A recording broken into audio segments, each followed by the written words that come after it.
How's it, everybody? And a warm welcome to the Web3 Show, our weekly live stream which brings you all the latest NFT, crypto, and Web3 news. I'm your host, Philip Kalinko, joined by my friend, Kate Bergman. And tonight we are going to be talking about XRP, Memecoin, Apefest, Coolcat, 7-Eleven, Google, Starbucks, and so much more. Web3 finally getting the attention that it deserves.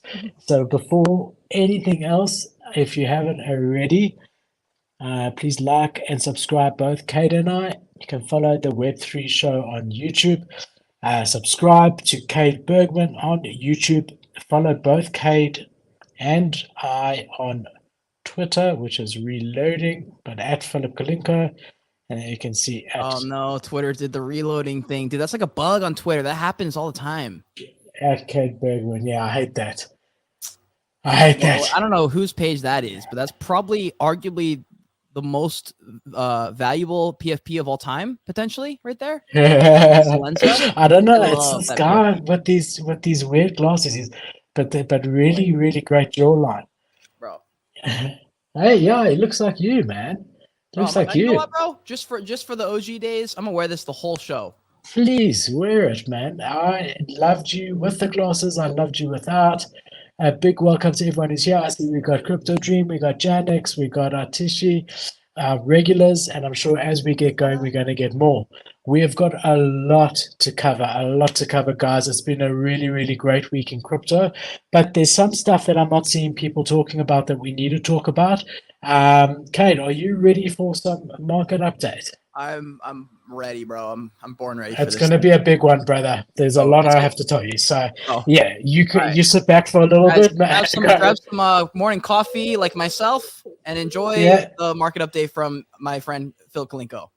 There's a lot going on, and not everyone's telling you what needs to be told. So let's get straight into it. Okay. So the first thing this week that we've had is we had CPI numbers coming out, 3%. Now remember, the Fed is trying to target 2%. And at this rate, they're going to get there.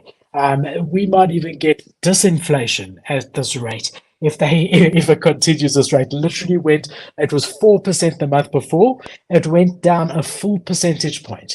The people who know a lot more about the stuff than I do still maintain that there's still going to be a 25 basis point hike coming out this month or next time. However, with that said, you can't argue that it seems to be getting closer to their target of 2%. We're now at 3%. But if you look at it on a year-to-year basis, PPI slowed down 0.1% year-on-year in June from 0.9% in May, which is lower than expected. And this is the smallest pace since August 2020, when we had all of that COVID stuff. So that's the first bullish thing that we saw this week, and that was really why we saw the dollar depreciating and the stock market pumping. And if you have a look here at the stock market, looking at it 7 days, this is NASDAQ S&P 500. You see here that almost everything across the board is green, and the darker the green, the higher it's up. So you got quite a lot of dark green, a very lot of normal green, and quite a little bit of red, not so much of red. And you can see technology continues to be the leading sector here. The NASDAQ really doing incredibly well. Just this week alone, Google up 4%, Microsoft up 1.7%, Oracle up 3.8%, Adobe up 6% this week. CRM up 9%, Netflix up just under 1%, and so on and so forth. So the technology side is really pumping. If we look at the technology on the electronic side, NVIDIA, and after an incredible run, still continuing to rise, up 7.5%. On my portfolio, I'm up 1,000% on this. I even sold some about 2 weeks ago just to get some profit. Yeah. I sold some to get some profit, and it's gone up another 15% since I sold it, because how can it continue going up? And it just does. So we've just had an absolutely incredible week. Even finance, which has been in so much trouble, and again, as a result of these CPI numbers, finance is up. JP Morgan 4%. I mean, other banks over here 2%, 3%, 2%, 7%. So I mean, a lot of stuff happening over here, and even retail hugely up. Everything except for Walmart a little bit down. Sorry about that, crypto dream, but that's the story. So stock market huge, but the big news as far as crypto goes is that we've got this ruling saying that XRP is not a security. Now, this is where you're not getting the full story, but I want to start with the bullish case, and I want you to understand the positives of this. And then I need to tell you something that no one else is telling you about this that's really, really important, and possibly what some people are starting to realize now, and maybe why we've seen a bit of a crypto pullback as a result of the last thing I'm going to show you. But the first thing, for those of you that don't know, there's been this court case between Ripple and the the Fed, right? And that's been going on for and that's been going on for 3 years at the moment. We finally had a landmark decision, a ruling. The federal judge in New York ruled that Ripple Labs XRP token is only a security when it's sold to institutional investors, but not when someone goes onto Coinbase as an example and buys the token. So this means that it's also going to happen that Ethereum will not be declared a security, Solana will not be declared a security by consumers, right? But it might happen with institutional people, but by consumers. By this, if Ripple isn't, we can safely say that Ethereum isn't, and that Solana isn't, and most of the others aren't. And that's why we saw the pump that we saw. If you have a look over here, here's Metal Lawman saying XRP as a digital token is not in and of itself a contract, transactional scheme that embodies the Howey requirement of an investment. So they were saying here that the last criteria for the Howey test is that the person buying, did they reasonably expect the money to be reinvested for a return? And that was not met in this case, according to this judge. And this is a proper ruling. Now, the thing with these rulings is that it does set legal precedent that can be relied on. And it's almost as if it's law. So now anyone at any stage, including Coinbase, is currently in this big fight with the Fed. They can come out and say, "Hold on, because of this ruling with XRP, now there is a basis in law that's proven, and that's a precedent, and therefore, how can we be considered a security?" and so on and so forth. So this is bullish news, and this is the reason that we saw the pump that we saw, right? And it's a big one. It really, really is. But then, the hard part about it, and what people are not telling you, is that this is not the final decision, in that it can still be appealed. So this wasn't the highest court. This is a high court, but it's not the highest. So the Fed can still, the SEC can still, sorry, I keep saying the Fed, the SEC can still appeal this decision, and I'm pretty certain that they will. And then once that appeal has been heard by a higher court, if it still maintains this court's ruling, then it is as bullish as everyone says it is. But for now, the ruling is in the favor and more positive than negative for crypto by far. And it's a great first step, but it's not the final hurdle between Ripple and the SEC. Sheesh. Guys, that is the general. I was gonna say, yeah, that's the general gist of what I've been seeing from a lot of content creators as well. So if you guys are ready for Philip to drop the actual alpha, which is the information that their favorite influencers have not told you, you guys know what to do. You guys already know what I'm gonna ask. Guys, you gotta smash that like button. You gotta hit that subscribe. Gotta follow. We got all the fucking content for you. Philip, bro, drop it. What happened, bro? What's the other thing? Yeah, so that's the one thing. For one, the SEC, I'll just read it directly. For one, the SEC still has the ability to appeal this decision made by the judge. Secondly, the final word on crypto assets regulatory classification can come from Congress, even with this ruling. Even if this ruling was the final ruling from the highest court in the land that could not be appealed, Congress can still make legislation that will be higher than a court ruling. So it's not ironclad now. It's a step in the right direction. It's a big step in the right direction. However, the SEC, and knowing how they are and the way that they just go to court with everything, they are going to appeal this. And when they do, there's going to be a pullback on all these tokens, the gains that we've seen. So just having a look at the gains that we've seen this week, because remember, this is part of the market update. This is on the weekly view. So if you have a look, Bitcoin sitting pretty much where it was, is down 0.16%. Ethereum, 1,933, up 3.5%. It was actually over 2,000 yesterday.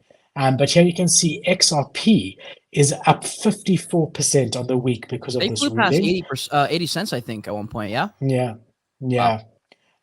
I think it even went higher. I think it actually went to 90, if I'm not mistaken. I saw it there around 80 something, close to 90. Even Dogecoin people are making money right now, bro. Everyone's making money right now if you're in the Look, market. Solana was the big one because Solana is definitely one of the darlings, and people are deeply concerned that Solana is going to be declared a security. So when this XRP thing came out, Solana was a big winner here as well, up a huge percentage. Let's just make this a bit bigger. But they're currently $28. And here you can see there was the ruling. They were $22. So they went all the way to just under 30.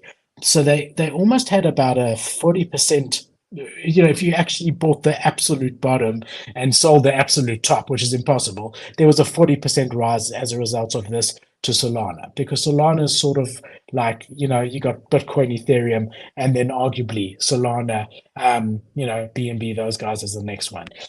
So yeah, I mean, that's why you saw the big jump you did originally. But again, just be aware and be very aware that this, in my personal opinion, will be appealed by the SEC. And when the news comes out and people realize that this still has to go through another set of judges, then the prices will take a bit of a knock again for sure. Damn. And when that happens, what happens after that, you think? Say it goes through and they appeal it successfully. So then if they've got merit to appeal it and they find that they can be appealed, then it's another year. I mean, it goes to another court. They look at the judge. I don't know how it works in America, but I know over here it actually goes to a different court. So it goes to a higher court with a completely different set of judges if there is merit for an appeal. And then that court can look at all the evidence, and they can even call in previous witnesses, ask for more statements and more clarity, and almost have another court case. I don't know if it's the same thing in the States. If it goes to a higher court, I would imagine it does. I really would. And that it could take a few months before that court sees it. Then that court could need clarification. And, it could be a longer process. But it will be appealed. Whether it will be appealed successfully or not is the $1 million question that no one can answer. Jeez, dude, I still can't believe all those numbers, bro. That is like the most pump. This is weekly. So long, it's crazy. Yeah, how's that? So Solana up. Static for anyone else? I don't. It's probably because your power went out, Crypto Dream. But if someone else is hearing static, please let that be known in the comments. And if Crypto Dream's power went out, he might be in South Africa, because that's where we have constant power outages. But yes, if there is any problem with the sound, please do let me know. But here you can see the bubbles on the week, really, really up, green across the board, the exception of XEC, BSV, a couple of others, but most of them are looking green, and some of them are looking incredibly green. Yeah, man, and that concludes your market update. Damn, bro. Jeez. See Crypto Dream saying the thing is that's wild to me is I think XRP is working with the Federal Reserve for Fed now. Fed now? What is that? Should I know what that is? I don't know what that is. Fed now? I'm not sure. Oh, I think he's saying, wait, working with the Federal Reserve for Fed. Yeah, I'm not sure what you mean, Crypto Dream. Is that your internet, bro? Internet's fucking up your typing too? I'm just kidding. No, let us know.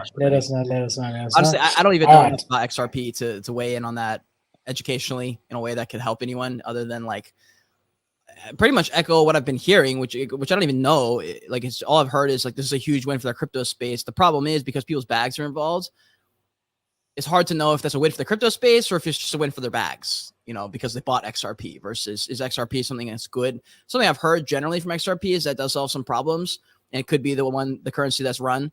And I see Fed. Okay, Fed. That's what I thought. It's probably so. It's the CBDC that they're looking for in the United States, which I've heard from many people now. And it was something I think you and I, Philip, talked about it like months and months ago, actually, about the CBDCs and our thoughts on it and stuff, and how I was kind of like, it's got to happen. There's no world where we don't go towards that. We're too desperate.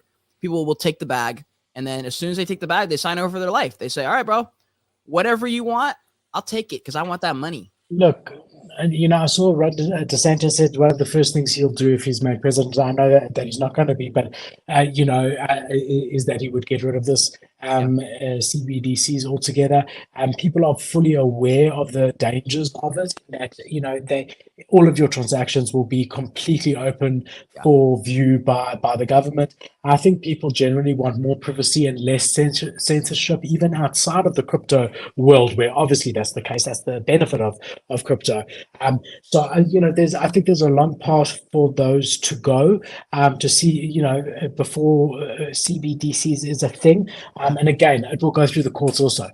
So even once, if it isn't thrown out. At $3,000 a month at a number like that, if that ever becomes even close to that kind of number, I just don't see a world where I wouldn't even blame them for it. It's just one of those things that like, damn, bro, like it's like kind of evil. It feels like it's like, whoa, that's crazy that they're going to this length. And we know it's going to happen. Like Black Mirror is literally a documentary on our human life. And like, it's so obvious it's the direction we're headed. It scares me. That's probably why I've, just started to look the world a little bit differently recently. I'm like, damn, bro, there's some really wonky stuff going on actually. And it comes from everyone just doing whatever they want and selling their soul for the bag, basically. Like whatever they need to do to get that quick bag is what they're willing to do. And it's a bit scary because if you keep doing that, we all know where it leads. It leads to a fucking life of shambles. And it's interesting because not interesting. It's just scary because that's the world we're kind of headed to. And it's going to be weird because there's going to be like almost like two groups. There's like people who are like against that and say, no, you must withstand all the bags and all the things they promise you and all these things that aren't really true. They promise you they're going to happen. And then you get them and it's not actually going to, fill that hole in your soul that you think it's going to fill. And then now people have effectively signed over their rights and now have all their money on this system thing. And then the US comes up with these new rules, these regulations, and now you can't do this. You can't travel on these certain days. And that shit is the scariest thing ever for me, bro. So I'm not sure if an XRP win is a win for anyone. If we take that angle, if they're the one working with the Fed for the CBDC, that terrifies me actually.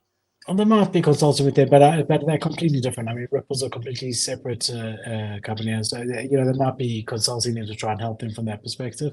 But again, I think we quite, even though the government, the US government will tell you differently, I think we're quite a ways away from them actually doing it, because they're going to try to do it, and I think there's going to be a lot of challenges. You've got privacy rights, things like that. They can't just wiretap your phone or whatever. Again, I don't know the laws in the States, but I know here they can't even entrap you here. So I know in the States, I think they can, but they can't leave a wallet or a purse on the floor in the airport to see if when someone picks it up, arrest you. They can't do that. They're not allowed to. It's called entrapment, and they're not allowed to do that. I think they are allowed to do that in the States. So I'm not sure. It depends where you are. But I do think that this will be appealed if it does come through. And there's a lot of ifs. Bottom line is we'll worry about that when we get there. But that is the value of cryptocurrency. And that is why, a lot of guys are screaming Bitcoin from the roof and saying, look, you want to be custodian of your own money. And that's the whole point of it, right? Yeah. 100%. All right, cool. Let's jump into what is trending. So this is more NFT related. We have a look at the market. So the big news, which I'm sure you've seen everywhere, is we had a golden ape that was sold for $1.2 million, 600 ETH. Now, I actually looked at the transaction. The guy who sold it paid $2.3 million when he bought it. So he took a loss of 1.1 something. It wasn't exactly 2.3. It was 2 point whatever. But he took a loss of over $1 million in the sale over here. The seller is actually a bit of a notorious guy in the space for the wrong reasons. I'm not here to FUD, but I mean quite a proven problem. But I mean, look how clean this ape is. Bro, if I didn't know any better, I would think that's Jimmy Fallon's ape. Yeah. Very rare traits, a golden ape, the hair, cigarette, I mean, really rare. And yeah, but he took a $1.1 million haircut, which again, no one is talking about. You see it all over Twitter. All you see is look, we did a $1 million sale. What, and then there's all the biggest guys in the space tweeting this out. But what you aren't seeing is that the guy lost over $1 million in the sale.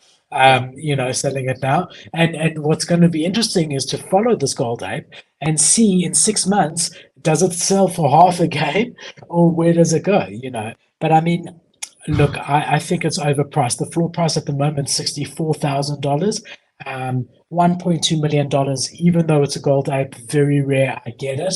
There's definitely a premium to it, but this high, I don't think so personally. Anyway, that's the one. The second sale, which happened like 2 hours ago, so this is breaking news, is a CryptoPunk, the Alien CryptoPunk, very rare, sold for $1.06 million 2 hours ago. 550 Ethereum. The Alien punks are the rarest punks out of the lot. Bro, they're also the ugliest punks of the lot. I don't care what anyone says. Those are so ugly. I cannot believe you would buy that. Even though it's rare, it's like, oh, that's ugly, bro. Okay, why would you I actually thought you'd like him. He's got a goatee like you, and he's got glasses like you. I mean, look, the glasses I'm are being cool. serious. For sure, we got to respect the glasses, but there's nothing and else the about goatee. that tells me I would love. I mean, I know it's rare, but like, even if it's rare, bro, you still got to go with it. There's no way he likes that, bro. There's no way. You are the pixel guy, and you are the art guy. And I'm neither. And what do you think about it?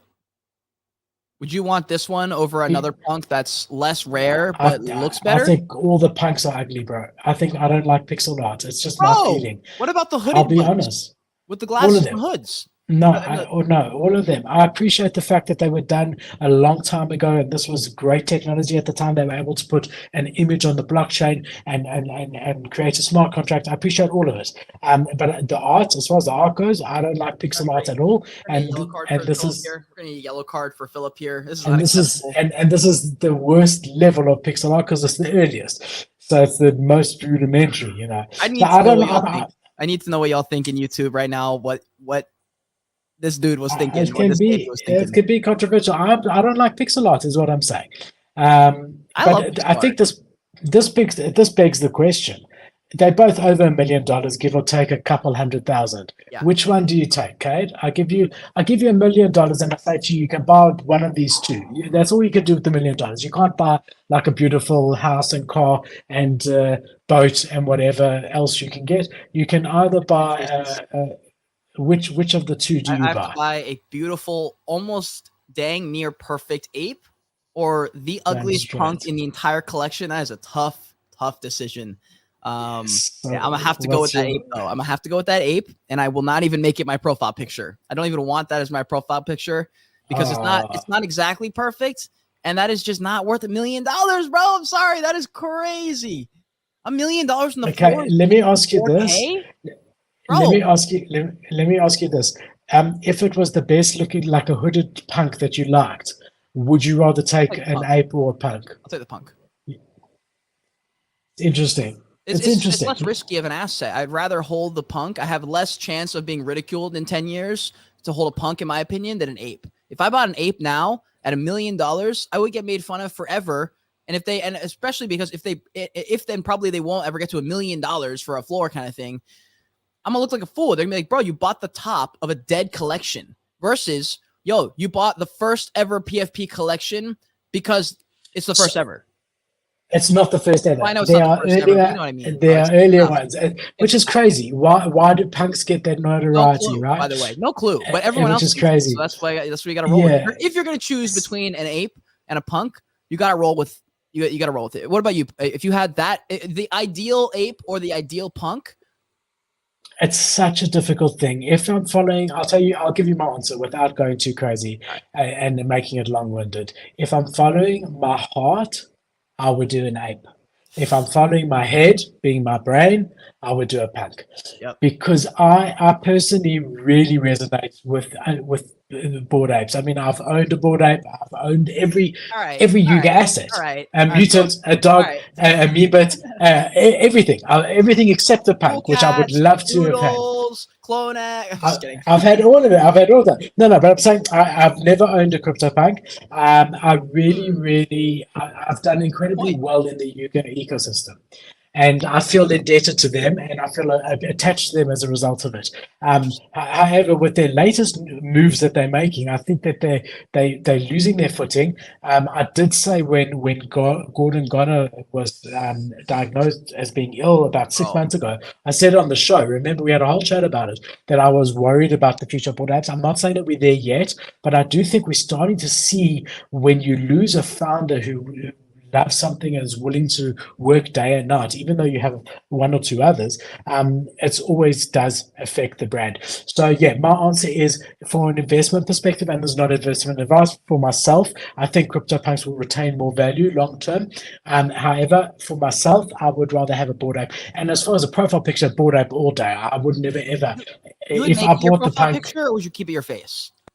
would you find a way to incorporate it with your face, or would you make it the profile picture? Like I would probably incorporate it because like you might as well, you paid $1 million for it. Like it would be on my shoulder or something, or on my shirt or somewhere on the design, but it would still be my face because I'm a creator. But that's just me though. Yeah, I don't know. I think I would make it my profile picture. I'll tell you why. It stands out enough because it's so rare. It stands out enough. It does. It stands out enough that it's identifiable. Do you need a hexagon for a gold ape? It's like, bro, this is clearly the most expensive ape, or top 5, or one of the whatever. I mean, I mean, in today's market, to see $1 million sale is at or $1.2 million almost is absolutely incredible. Also, I was going to add at one point about Goner or Gordon, or whatever his name is. When he left, I remember listening to the Full Send podcast. So if you guys remember, they went on the Full Send like in 2022, maybe 2022. I think it was in the bear market, and Full Send, Kyle, the Nelk guys were talking to them. I remember that podcast. I remember thinking vividly, like, damn, these guys don't know anything that I don't already know from other founders with floor prices that is 0.01. And it was crazy because I was like, wow, they don't have anything within their head that's that much better. It was just great timing, execution. They got it all done, but it'd be very hard to replicate this kind of thing again. Like, I don't know if they could. I think it was a lot of luck. However, I also remember thinking, wow, if they got in for the reasons that they say they got in for, then the place that they're in right now is perfect. And then they got all this influx of money. The gaming became more of a thing. And then Gordon goes, I'm not really sure about this. And it resonated with me because I was like, yo, that's exactly what happened to me when I was working on the Ugaverse team. People who don't know, don't make fun of me. I know Ugaverse sounds kind of silly, but Ugaverse was a legitimate team. They're from Germany, legitimate project. Our floor price was over 1 ETH for like 7 months, 8 months straight. We were a successful project, right? And I was with I developed their branding and marketing on their Twitter for like the entire time. I would argue I'm one of the reasons that they were so successful in that realm. And then when I stepped away, because they decided to go the gaming route, they decided to go the whitelist marketplace route, which I was like, listen, I don't know why you think that's the right decision, but it is a very, very short game you're playing if you go that direction. I can't do this if you're going to do this. And they kept going that way. And so we separated. And what my point there is, Gordon seems to have separated once they decided, hey, we're going to take as much money as we fucking can, and then we're going to make a game.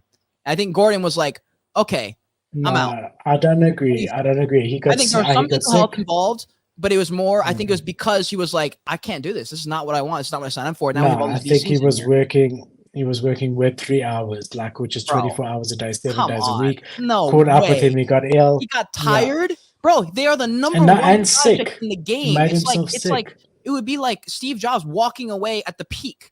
And he's like, yo, we got all this stuff. Now we got everything we need to make the next thing. I'm going to leave. I feel tired. I'm done. I'm good. It's like, I strongly believe it's legit what he said. I just want to show you here the Alien Punk was bought a year ago for $1.6 million. Okay. So also $500,000. Oh, $500,000. And it sold now for $1 million. So not bad. If you bought it's interesting, right? If you bought an ape, you lost $1 million in the last year. But if you bought a CryptoPunk, you only lost $500,000. Shit. So that's interesting. Did you see? We've got a CryptoPunk here, a hooded one that you like, Cade, sold for $400,000 this week. Another Zuki over here for $279,000. Watch trading. A bit more trading on a Zuki than we've seen in the last couple of weeks. A Trippy ape here sold for $224,000, and then another Zuki. But we also have a D-God here, $167,000. They're doing nicely, and 2 Fidenzas in the top 10 as well. And that's what you're looking at over there. If you jump onto here and look at trading activity in the last 24 hours, blur way down. Looks like those wash traders are slowly moving up. Wait, no, that's the First 1 day. time. It is the 1 day, but usually on the 1 day chart, we see 15 to 20 million on blur that we divide by 3. It's the first time that I've ever seen blur under 10 since they did their token launch. So definitely some stuff going on there. And then we've got OpenSea under 4 million at 3.93. CryptoPunks alone, 1.7 because of this $1 million sale that we just showed you. X2Y2, 750,000. Immutable X, 700,000. So between the top 5, you're looking at 3.5, 7.5, 14, just under $15 million without adjusting blur at all. And if we look at the top trending collections for the week, this is the last part of the what's trending section. We can see CryptoPunks sitting at a floor price of at one shows. I think it's around 45. And Mutant Ape Yacht Club sitting at 6.4 ETH. Bored Apes gone down from 36 to 34, but up from 30, so they're moving a bit. Captain 6.8, we're going to talk about them actually today. Azuki Elementals 1 ETH. Remember all the FUD there, they seem to continue to be dropping. Parallel Avatars, I have no idea what that is. 0.07 ETH. Fat Zuki. So this is the 7 day chart, eh? So Fat Zuki really did well as their Azuki derivative project. I almost bought one. They finally crashed. They now 0.01. I'm pretty sure too if I had bought it. I really thought about it for a second. I was like, yo, I could maybe pop in on this. What price? What price was it when 0.06 or something? It was, I feel like it was 0.07 actually. I think it was like absolute top. You know, I'm pretty sure it was. I also see Krishna saying I would have bought 100 Pudgies with that $1 million. I would have also done that. If there was one project I could get, it would probably be Pudgy Penguins, or maybe Utes. I don't know. I feel like I saw a post yesterday that Frank shared, and it was a guy who sold. I guess he sold his DGOD or he sold his Dust. Something to do with the Dust and DGOD's ecosystem. He bought a house, bro. That's the coolest thing. I saw that. A one story, just like a normal little house, but like, wow, he bought a home. Yeah, I saw that. So cool. And he said, "Do you think I got rugged?" It would have been much funnier if he was standing in the entrance holding a rug that he was going to put in his house. You should have brought that same. Yeah. So if we have a look at Fatsuki, I have no idea why we're doing it. The top was 0.09. Okay? I did buy the top, and it just would have been fucked. It just shows you guys don't buy the hype. But it is impressive the amount of volume that they've done, because usually crap like this doesn't appear on our 7 day chart. It would appear on the 1 day charts or whatever. Again, we're seeing good movement on the art projects, ringers. It's a good volume. I feel like we need to do more research on the art, because like they have actually withstood every single market and done very, very impressively well.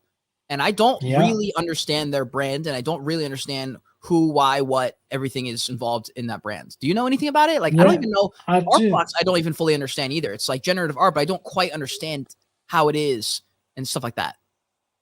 No, so art blocks is a collection of art NFTs. So the ringers falls under art blocks, right?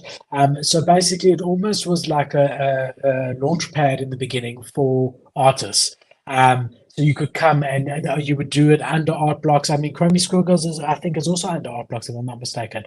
So it's the big umbrella for a lot of different art projects. Not all of them, but a lot of them. So that's really what art blocks came. And it used to be that they would appear under art blocks. So you'd have to go into a section on OpenSea for them, and then they separated all the collections under it. But yeah, I mean, that's basically what it is. Remember the Ringers by Dmitry Cherniak? That's the one that sold at Christie's auction for $5 or $6 million. Is that a 1-of-1? The duck, yeah. So it's actually the picture that's here. Yeah, it is a 1-of-1. It's the duck that sold at that price. And then Tyler Hobbs is famous for his Fidenders, which is generative art, and Snowfro for his Chromie Squiggles. They're just artists that have developed unique art that somehow captured the market. The argument is we know that physical art is always a good investment, and withstands ups and downs of markets and recessions and things like that. And often, actually, art goes up at the worst times. A lot while everything is dropping, gold and art usually go up. And I mean, there's a chart that if you look at like general art, not necessarily digital art, general art.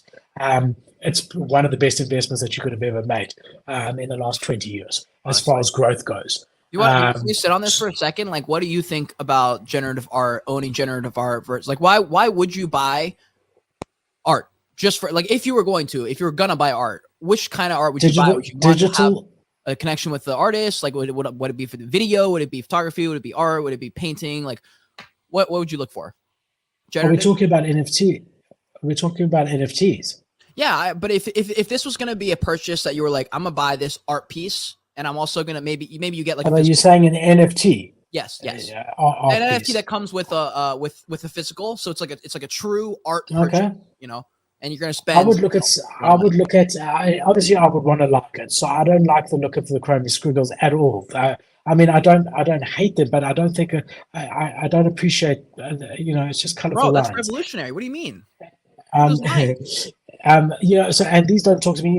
Visually, I'd have to speak to me, but I would also be very, very interested in the history of the artist, and I would also be very interested in the amount of art pieces that this person has out, and if possible, I would want to know how many more pieces he intends on putting out, which is impossible to know. But if you look at like the ringers, there's 1,000, Fidenzas, there's 1,000. And chromey squiggles, there's 10,000. So straight away, just on that basis, I would rather have a Fidenza or ringer than I would a chromey squiggle. But the floor price reflects that. Dekenza would be the best because we've both got those already for free. Yeah. Shout out Dekenza. I haven't seen him for a while, man. The floor price reflects already the collections. So 10 ETH is the floor price for 10,000 for a collection of 10,000, whereas 80 ETH is the floor price for a collection of 1,000, right? It doesn't completely work out. But for me, I think ringers out of these three, what if other art was on the table, like artist work that's like, the artist made this, or the artist painted this, or the artist captured this? Like, would you rather have one of those, or would you rather have one of these generative art pieces? And I'm not talking about mainly for say that no matter what you do, you will be able to sell it for more later, and it's expensive. Say they're all flat $25,000, you're gonna be able to sell it for a little bit more later. It will go up in value. Which one would you personally own and why? Because that's the question I'm trying to get to, because I believe that that's the core question when you buy art that you have to ask, because you don't know if it's going to go up. And if you're holding this thing, hopefully you've got a real reason that you bought it that wasn't just to make the money, because you just have to protect yourself that way, If they're both NFTs and they're both and the one's generative versus one being just a digital version of an original piece of art, I would much rather have something that was painted by an artist instead of a computer. And if you're saying that they're both going to appreciate the same amount and they're both NFTs, so they're both in a way revolutionary, then I would do it. The only pushback is that generative art in and of itself is an innovation, and that might hold historical significance because it's now one of the first generative art ones. But aside from that, I would much prefer something where someone actually paints it themselves. But out of these three, if I had to choose, just looking from a trader's perspective, it has to be ringers. Because why? It's the same supply as Fidenzas, right? So 1,000 versus 999. It's half the price than a Fidenza, and there's notable sales. That duck sold for 6 million recently, so you've got high sales in this collection. So I would out of the three that we're looking at in the top 10, no brainer, I would go personally for ringers.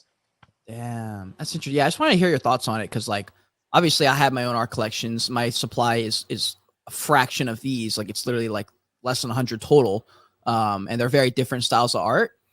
And they don't have like the hype of like the crowd of Web3 behind them kind of thing. But they're like, I just know the type of person who buys my kind of art. And that's the kind of art that I also buy. That's why I knew that there would be a small market for my stuff. And I would just be able to flex on them in 10 years kind of thing. But I just wondered like how people perceive it when they look to buy, when they go to buy, like what are the things they're focusing on? Like for me, I for sure would love like the way I purchased almost every single NFT art piece in the bull run, especially because nobody's making content about it anymore, was just like, yo, I'm making TikToks. I like them. I like their videos. I like their hustle. I like their perspective on things, blah, blah, blah. And then they're like, yo, I have these art pieces. I'm something I really care about. And like, for me, I had that genuine connection as a creator, I think, a content creator. And I think that was the bridge for me, was the content creator. It's like the bridge that allowed me to connect with them. And then I looked at their art, and the art was beautiful because they're beautiful. And I love the connection I have with them. And for me, that's the reason why I buy. And that's the reason why I created my collections, because I knew that the community that found me would be that exact same community. And it ended up being exactly that. And the reason I also posed the question was because I don't know what the community looks like in Fidenza. I don't know what it looks like in Art Blocks. All I can say is shout out Art Blocks, because y'all are the reason I was able to talk to Gary V at VCon, because Gabriel hooked me up, and he works over there at Art Blocks. So shout out Art Blocks mainly for that. But I always wondered what the community is, and like who buys these things, and like, are they talking? Are they knowing people because they're expensive? And I always wondered what kind of community is buying these kind of pieces. It's less for community and more for financial gain, and the perception that it will be worth more later at this level. True. Yeah. So, but I would rather have the noble reason that you have for doing it. But at this level, I think it's the speculation. Also, you get very rich people who want to put things in their house that no one else has. And I think in Asia, there's quite a lot of like these interior decorators that people hire to decorate their house, that are pushing the NFT narrative. That look, this is you've got a digital version and a physical one. This is historical. It's going to increase in value. It's the only one. And yeah, I mean. But the one art project that I absolutely loved the art of, the visual art, was Galaxy Eggs. I don't know if you remember. I do remember. They collabed with Bunchi Project. That's why I remember them. I'll try to put it up here, because that was honestly, that was cool. That was a project that I didn't do any investigation. I bought it because I love the art. Damn. You hold it still? I think I have one out of the two. Okay. One, the floor went all the way to 3 ETH when it got launched. Those days were very different. And they crashed. Something like 0.2 now or something. And then they went, very down, and they went to 0.1 even. And then what I did is I listed one of mine at 0.75, with the floor being 0.1, and someone ended up buying it just randomly. Sometimes you get lucky. So here's the project, just for the viewers who might not remember or weren't here at the time. 0.06? Everything's down. Okay, September 2021.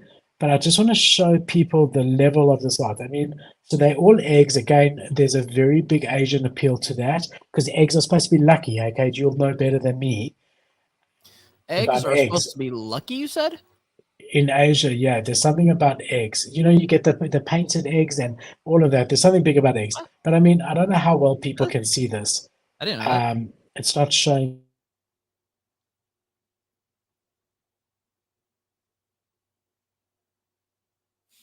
Yeah,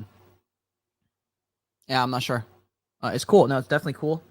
I wish, I don't know if they did. Did they do any kind of extra thing with the art? Did they do any kind of physical / frame or like anything like that? I feel like this would be perfect for that, because like these would be cool to like have on my desk or something. Like, even if it's like a also your audio cut out and your video cut out, but the screen is still showing, but I can't hear or see you, or I can see you but you're frozen. I don't know if you can see either. Let me know in the comments. But with the Galaxy Eggs, I would love because these are cool as fuck. They really are. But it's not enough for me. Even for 0.06, it wouldn't be enough for me really to buy this, because I don't really have an emotional connection to it. I am always looking for new artists, though. I'm not always really looking to buy, because quite frankly, it's just not it's not like we're balling out in this kind of market. It's not the kind of market where I'm like, let me just go drop hundreds and thousands of dollars on art for no reason, other than to support. It's like, yeah, I'll do that when I can, you know what I'm saying? But like, I always am looking for new artists. And I will say one thing. I waited a whole year to purchase one NFT art piece. I texted the guy a year ago. I said, yo, I love your art pieces. I'm going to wait for one that speaks to me, but just know that even if it takes a year, don't write me off. I will be following you, and one day I'll grab one of your pieces. And a year later, I bought one for like 0.2 ETH or whatever it was. And bro, it was one of the coolest moments, because I promised him a year ago. I was like, I will come back and I will buy one. Just none of the pieces you have right now speak to me, but I love your art, and I know one will one day. and I will purchase that stuff. And so, or I will purchase that piece. And that was a beautiful moment for me. And it's one of my favorites. In fact, I'll see if I can find it right now while Philip is coming back to life. I don't know where he's at, but let me see if I can find this photo. When was it, dude? This would have been, if I go in my Instagram DM or my Twitter DMs, I'll find it. It was by this guy named Saj. And it's a very dark style. Like this is kind of the style. It's a little bit creepy, to be honest, but what it was at the time, it was pretty cool. So yeah, like I said, it's kind of weird, demented type of thing, but sometimes with that kind of art, it's kind of cool. And if I can find the message, here's the one I bought. It says, supporting NFT artists is something very important to me as an NFT artist myself. Certain pieces speak to me.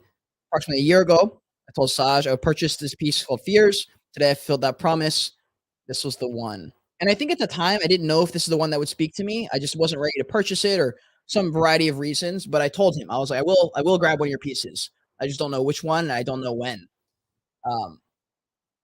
And that's what happens when you, like, in certain communities with certain types of collectors. I know that if I exist and I act in that way, other people also exist and act in that way to people that they care about and to art that speaks to them. And if they, you know, if they're not just talking out of their booty, but they actually follow up things and they actually do things that they say they're going to do, and their word is important to them, they will follow through. And if you can find people that you can trust like that, it's a good type of person to keep around you. And that's something I try my best to do every single day.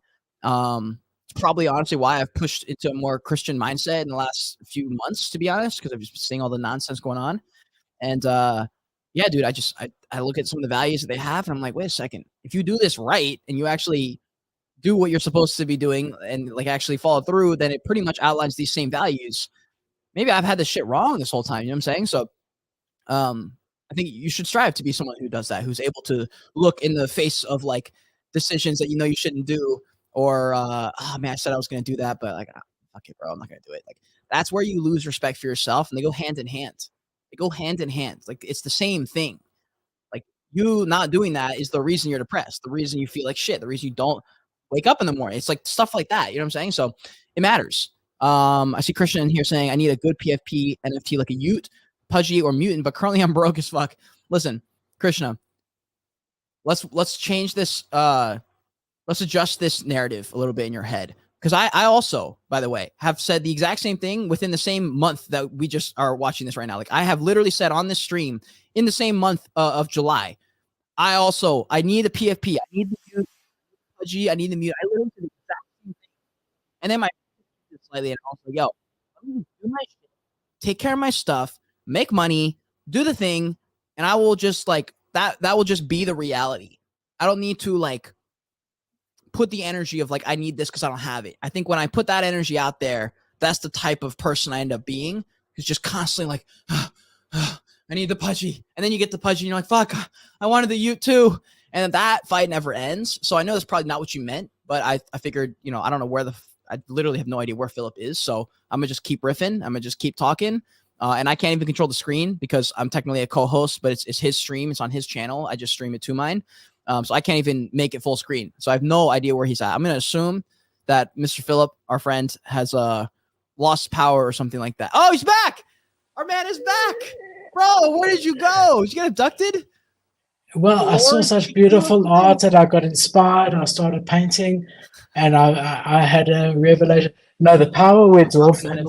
Guys, he dropped an NFT collection. The power went off in South Africa. We have something called load shedding. And because I didn't know, it's an unexpected cut. I had my heater on next to me. So that tripped the inverter, the backup battery thing, because it's not supposed to be used for heaters and stuff. So I had to go restart a whole lot of stuff. But I'm back. What have you been talking about? Dude. You're just going to have to find out. I'm just kidding. Well, I will find out. It's all recorded. We talked about a little bit why I've started to kind of change my mindset, why I've honestly pushed into more of a Christian mindset than I ever have in my entire life. Because I was like, wait, these values align if you actually follow through. We were talking about like the kind of person you are, the kind of person who like follows through with things that they say. Like I was talking about one of the art pieces that I bought and how a year ago I told Saj, the artist, I was like, yo, I'm going to buy this art piece or one of these art pieces once it speaks to me. It's just not today. I don't know why, but it's not today. And a year later, I bought that piece. And so I was just showing them that story, showing them the tweet about all that stuff, and talking about like the kind of person you want to be that person, and to fill yourself or to surround yourself with those kind of people. And if you can create that kind of community, it just makes it easier. And then we kind of hit on Krishna's comment saying, I need a good PFP. And we just kind of talked a little bit about mindset stuff. And so that's really all we talked about. GT is saying, I'm trying to get an access key soon. Yo, you and Crypto Dream both. And I really do appreciate both of you guys for that. It's like the ultimate way to show that you're on this fucking Joyage with me. And I really do appreciate that support. So shout out to you guys. Cool, man. I see also Krishna said earlier 100 Pudgies. So the thing is, on the Pudgy side of things, if I had 100 ETH, I wouldn't buy 100 Pudgies. I would definitely diversify. Oh, yeah. 100%. I would definitely diversify. I'd get into DGods. I'd get into Pudgies. I would get into Bored Ape Yacht Club. Or give me 8. Yeah, give me 8. CloneX. Bored Apes. Bored Apes, CloneX, Pudgies. Definitely Utes or DGods. Whatever, call it, no, one of them. Well, but then no, if you start doing that, then a Bored Ape and a Mutant, no, just call it Utes, DGods ecosystem. What? Bro, they're different collections. They have different goals, different styles. One's a PFP, it's one's the same like thing. Huh? It's the same. It's the same thing. Whatever, call it 5. What else would I want, man? Maybe a captain's. No. See, huh? You want a Pudgy or no? I did say Pudgy. Yeah, that's already in there. That's 5. And then we say maybe a captain's by Memeland. Give that a chance. Maybe a Beans or something, a Zuki. No, I'm not going to spend a lot on a proper PFP, but something like that.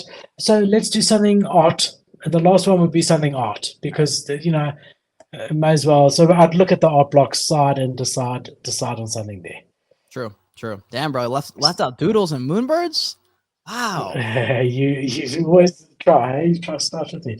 I just want to see if my screen is still going to work here. It should, because that's a different computer altogether. All right, Kato, you ready? Latest news, brother. Yes, and yes.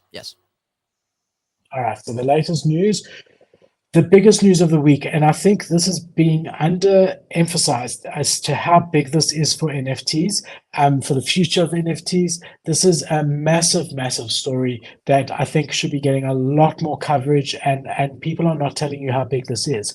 So first of all, you've got Google Play Store saying that they now will embrace NFTs. And in order to do so, whoever's applying needs to be very specific about what the role the NFT is going to play. Is it going to be for this or like? It's very similar to their gambling policy. As long as it's not that type of thing, they just need to be specific. But it's a major shift. And the second bullish news is that they've teamed up with Reddit, who we know have successfully launched, their avatars. And hundreds of thousands of them successfully launched them. And Reddit has been advising Google on how to make the Play Store policies the best possible way to allow NFTs, but also to protect their users and so on and so forth. So the updated rules require transparency from games that are using these tokenized assets, cracking down on anything that's exaggerated as far as NFT earnings or anything gambling like.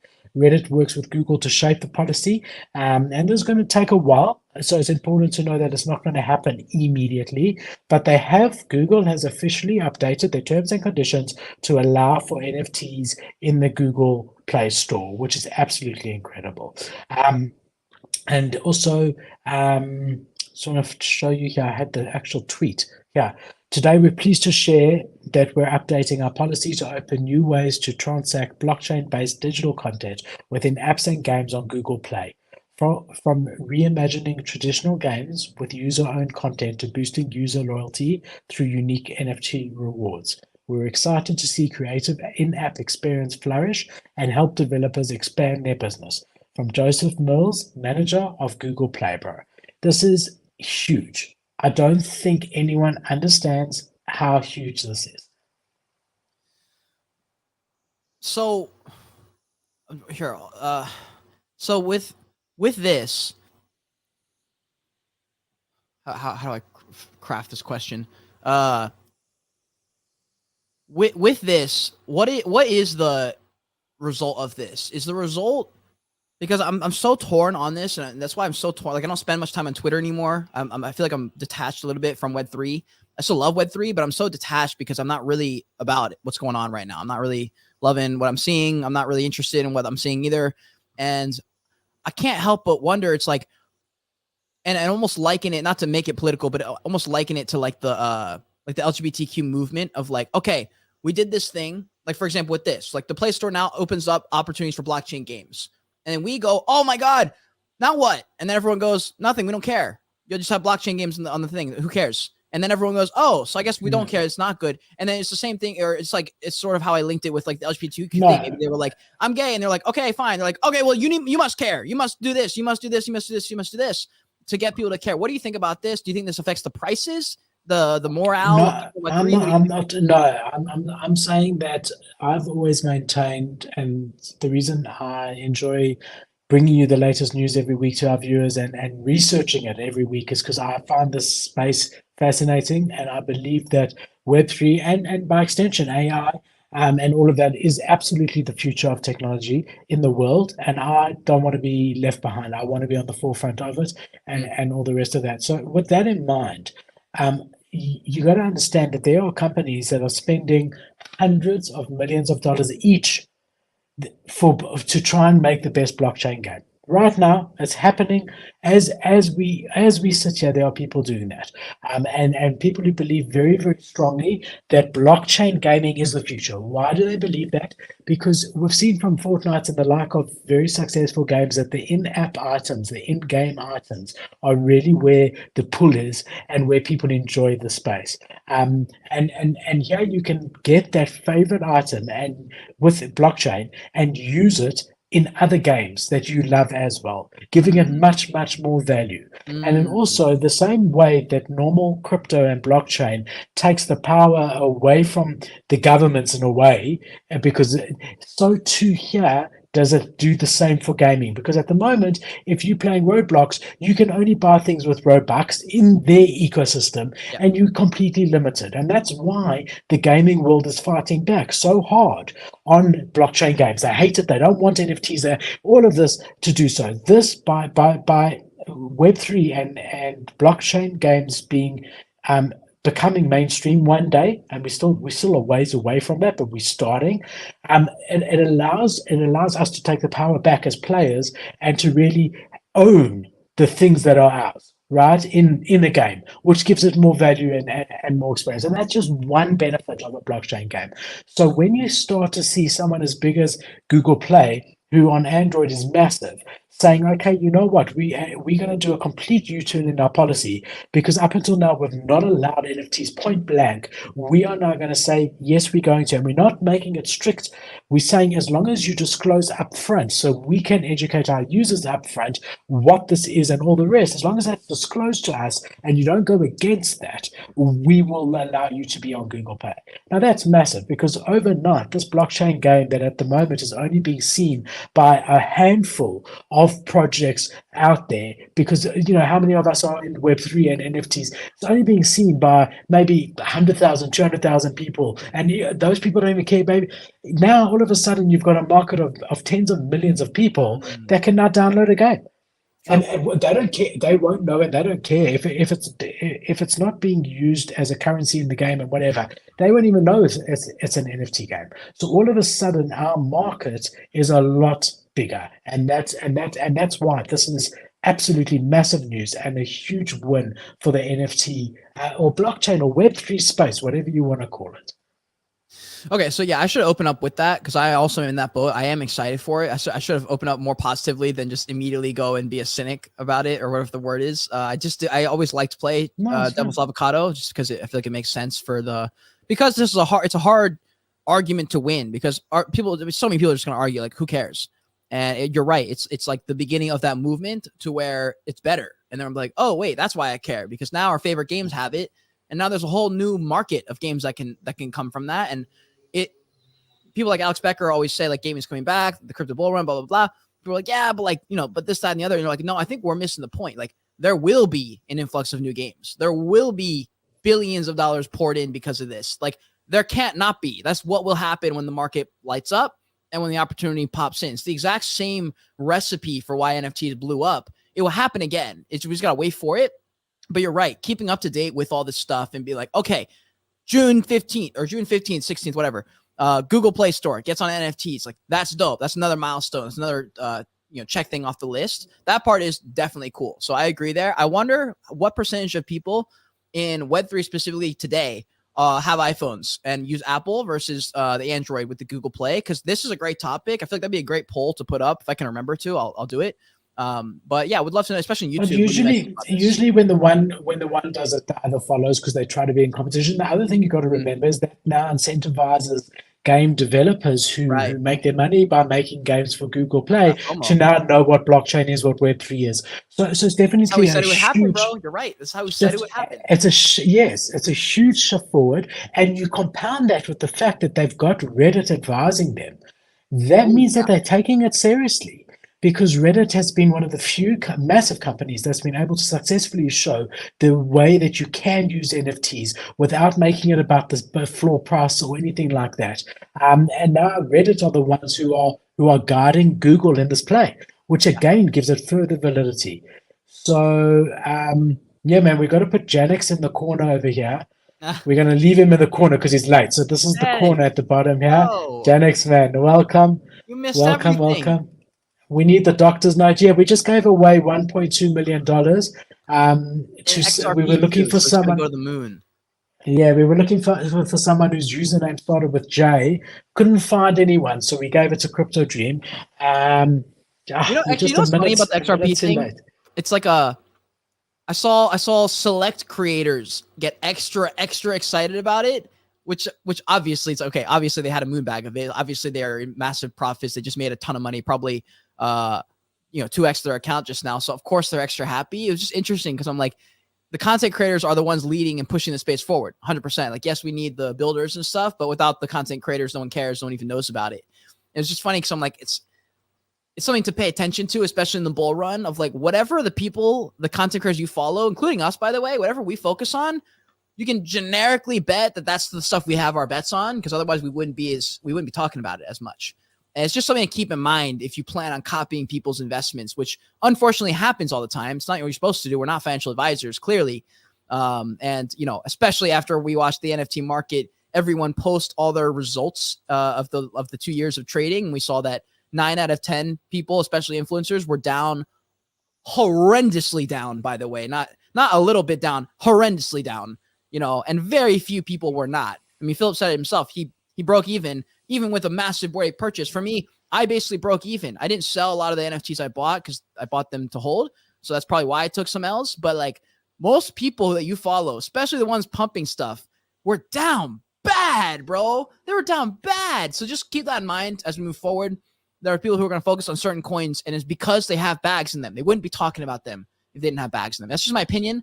But I just don't. Yeah. That's just what I agree. I've never promoted anything. I like to bring stories where I see big Web 2 companies embracing Web3. That for me is really where I like to focus, because it just illustrates again and again, and you'll see in the stories that are coming up, it continues with that big companies. I mean, Google is one of the biggest companies in the entire world, is embracing this technology. Reddit has successfully shown how this technology works.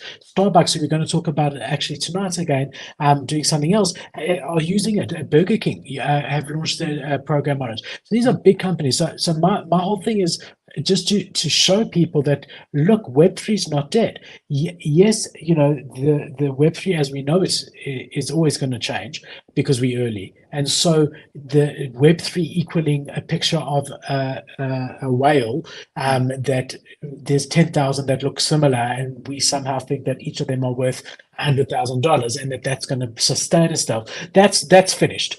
That is over. But the underlying technology is that this is just the beginning. And we saw the same last week. We spoke about My Pet Hooligan is now officially an Epic Games store, right? So we're now seeing these gaming studios and these gaming stores and all of that, these big ones, taking on these projects. And we've got guys like Axie Infinity who are spending hundreds of millions of dollars to develop the best games that they can for the Web3 space. And there's many other similar companies like that. So I think it's important to realize. Speaking of tokens and all the rest, This one, I promise you, I don't have a bag in because it hasn't launched yet. But there's been a little bit of news on the meme token that's coming out from captains from Meme Land. So we had this tweet saying preparation for the meme coin drop. Max spot price is going to be 69.69 ETH or lower. Allowless spots, if you've got a human captain, you get one allowless. If you've got a shark captain, you get two. If you've got a kraken captain, you get two. If you've got a Kong, you get three. A kaiju captains, you get 3x. Three alien captains, you get 10 whitelist. Whoa. And MVP, you get 12. Okay. Yeah. Potatoes get a whitelist spot as well. Obviously, they want to sell as much as possible. That's why you get a whitelist, you get a whitelist, you get 10 whitelists. I mean, the more they promote this, the more they sell, the better. And again, I mean, on the one side, I take my hat off to them for having the courage to go after a token when everything with tokens is happening, being declared as securities or not security, all the rest going on. On the other side, I think that it's a big risk to their project because it could sink them. You know, if they get charged. Huh? It definitely could. It definitely could. It's yeah. very risky. So I think they're like one of the only ecosystems that potentially even could do it. They're like the only one with a real ecosystem built around that could work, where there's a reason to use it. But yeah, if they get docked, it's very possible. Yeah, I mean, it's interesting. We do know that the SEC is investigating Bored Ape Yacht Club. We brought you that news a year ago. And these things, the wheels of justice turn slowly. We don't yet know what's going to happen. So yeah, I mean, whatever, it is what it is. But yeah, we've got the meme token coming out. They've created a whole website for the meme coin. I'm in no way promoting this. I'm not being paid. This is news in the space. Captains is a very big projects. If I ever promote, I had a comment this week. The reason I'm saying all of this, I had a comment this week saying, it sounds like you got paid for this promotion. I was talking about one of the top 10 projects. And I made it very clear that for me, I've been very successful in the last 20 years building and running my own marketing company. I do this as a pure passion. I just enjoy it and love it. I really make next to nothing off it. And I would never, ever put my integrity at risk to promote something without specifically telling you that this is a paid promotion. So I want to make that incredibly clear because that comment just pissed the hell out of me. But either way, they've created a whole website. Again, they're saying it like claim your whitelist as if you'd be lucky to buy their token, right? Look, if they do it right, they could have a short-term pump. I'm very hesitant. Any project I've seen, except for Bored Ape Yacht Club, who it's slowly going down, but most of the time it crashes within a couple of weeks or months. If it's an NFT project, right? So I'm very, very skeptical of these sort of things, but it is happening and it's a big project in the space and it's news. And so you got to know about it. Also, will you go back to that Twitter thing before? Yeah. Did you see that Psychedelic Anonymous is trending on the right? Not to totally take it away, but I've not seen that name in a while. Just interested why that would be pumping. I've got all their merch. I did it so well in this ecosystem. Why are 20 hours ago? Whitelist, official whitelist. Oh wait, is that real? What? Hold on. New day something everyone PFP. Trying to figure out why they're trending. You figure it out, Kate. You figure it out. And let us know after. So I just wanted to show you, if you look at Captain's current floor price sitting at 70 or 6.8. But if you have a look here, what I found interesting, the date of this announcement was the 10th of July. So if we go to look at the trading and we go to the 10th of July, it actually pumped a little bit and then dumped. And then now has completely come back. So the lowest low here was 5.2 I saw. 5.2, let's call it. Could be slightly off. And the highest high touched 7. 6.99. It touched 7. So yeah, I mean, initially there was a dump and then a pump. And if we have a look at potatoes, it played out in a very, very, very similar way, which always the sub collection does play out in a similar way. But again, you had a well, it depends what time on the 10th of July here, 6 p.m. But you had a dump and then it's pulled back to 2 ETH over there. I just want to see what time this was. 6:37 p.m. Okay, so potatoes pumped. People felt potatoes were So obviously what happened here, right, just assuming, is people didn't think that potatoes would be whitelist for the meme coin. And then when they heard about it, they bought them because they went literally from 1.5 to 2. And they've now recovered back to that point over there. Yeah. So, yeah, just interesting to see. Always like to see how the floor price went. Yeah, I was wondering why they were so high. I was like, damn, they're 6.8 ETH. That's pretty impressive. I thought they were like 5 or something. But, yeah, man. I mean, again, yeah, this is pretty much – this is sort of why I'm not sure. I think I really do like their brand. I think they're doing – I think if there's any way you're going to drop an NFT project with an ecosystem that already exists like Memeland, I don't think there's another way to do it. Like this, I kind of like the way they're dropping it. I'm just so priced out that I can't really involve myself in it. But like, I think it's cool. I think it's more like, I don't know what the word is, but like, I don't feel as icky about Memeland as I do some PFPs because like there's nothing the PFPs have to show for anything they've done or for most of them. But Memeland's got like a whole entire company and a whole entire reason to exist, and they're funny, and it's a legit thing. And so I'm rooting for them. I don't know too much about them. I've always said every time I've spoken about them, except for 2 weeks ago when I had a bit of fun with his comment about Web3 is all demanding and da da da. I said anytime I've seen a founder complain about Web3, there's a problem there, right? But other than that, I like how they always do. They do their thing their own way. They launched the MVP before anything else. They've really always gone to their own drum. The potatoes evolved, and they launched the sub collection, the potatoes, before the main collection, which we haven't ever seen before. So they've always beat to their own drum, which I always respect and like. Yeah, I would agree, dude. I remember seeing that podcast. He went on Champ, the NGMI, K-Money and Champ back when they were doing that thing for a few months. I remember watching their podcast. It's actually pretty cool. He was a nice dude. I think he gets the game for internet culture, so it's good. It's like the type of person that succeeds in this space. So I'm not surprised they're where they're at. But anyways, for sure. Yeah, bro. Cool. So I see a really nice question by Krishna. I'm going to keep it for the Q&A, Krishna, if you can stay around, and then I will both answer it in a lot of detail.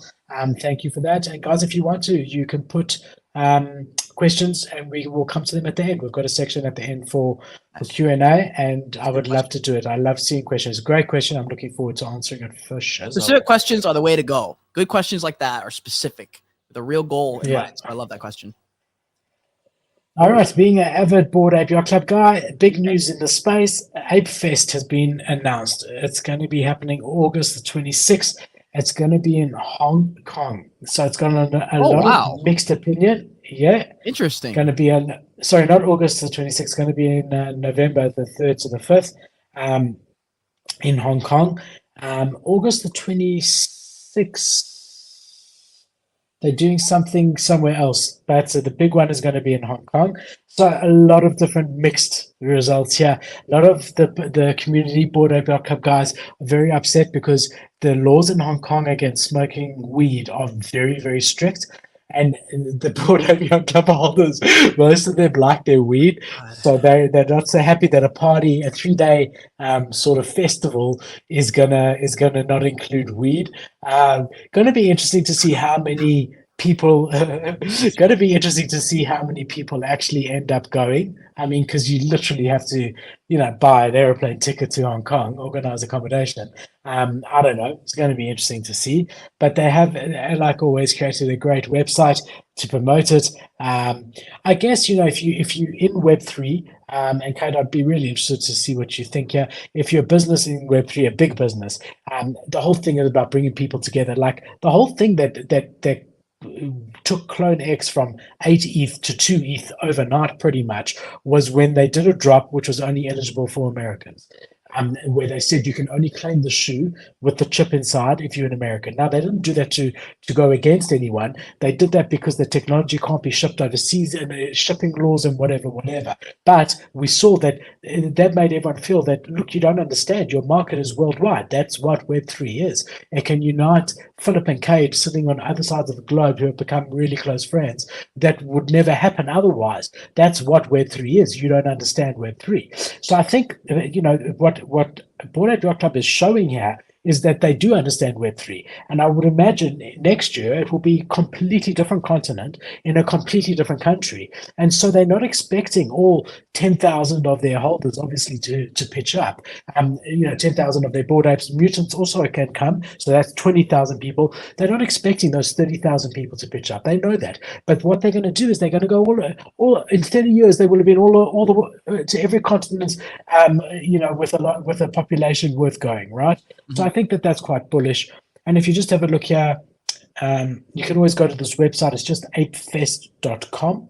Obviously, don't click on any links just in case you type it out wrong. But they're saying there's going to be local gems, so I'm sure they'll have some great local entertainment, community events, new merchandise, chill outs, hangouts, citywide, which is interesting to see what that's going to mean.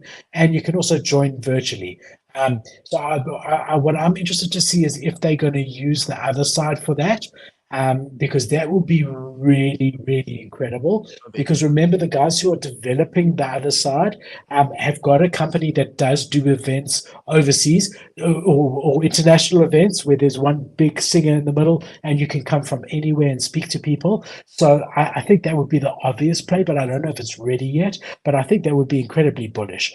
So again, if you've got Bored Ape Yacht Club or Mutant Ape Yacht Club NFT, you get in and you get a +1. Okay.